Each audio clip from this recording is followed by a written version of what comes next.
obviously adding a lot of offensive linemen, mainly in the interior. Yeah, they added Ben Barch this week. They've added quite a bit there. In fact, enough that they don't really need anybody on the inside anymore. They're probably going to have to cut one of the guys that they've signed, whether it's Barch or Juice Scruggs or, they brought other dudes in too. So offensive tackle has to be a priority because, again, we talked about Larry Borom, and he's fine as a fill-in. The thing that I think that he does, he allows them to maybe buy a little bit of time if they want to take somebody who's a little bit more of a developmental offensive tackle. Instead of more of a finished product. And that would be a guy like Caleb Lomu from Utah or Maxie Heinecker from Arizona State. Both of those guys are going to they have very high ceilings, but they're probably not quite ready to start just yet.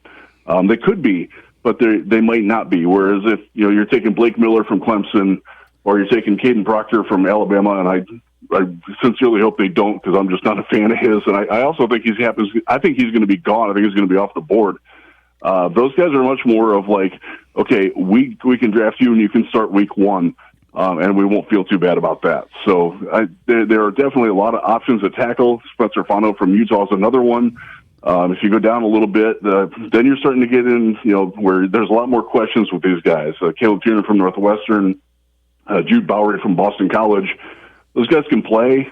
Travis Burke from Memphis is a personal favorite, but he would be your Dan Skipper replacement to a T. He's 6'9", 330 pounds, incredible grip strength. Plays like he wants to hurt your parents when he's slamming you to the ground. But there are things that he has to work on as well. Defensive end. My goodness, Keldrick Falk, and I maintain this. If he is on the board at 17, it doesn't matter who else is there. The Lions are drafting him because he is a physical clone of Marcus Davenport, who they love, and he's healthy, and he's 20 years old, has a lot of upside, has a lot of athletic promise. Auburn played him where he wasn't necessarily rushing the passer a lot, which hurt his production, so he doesn't have the gaudy statistics coming out of college like some of the guys do, like R. Mason Thomas from Oklahoma or Akeem Mesidor from Miami, but he has the potential to be exactly what the Lions want opposite Aiden Hutchinson. So I think he's a very realistic possibility at 17 if he's there, and he could be.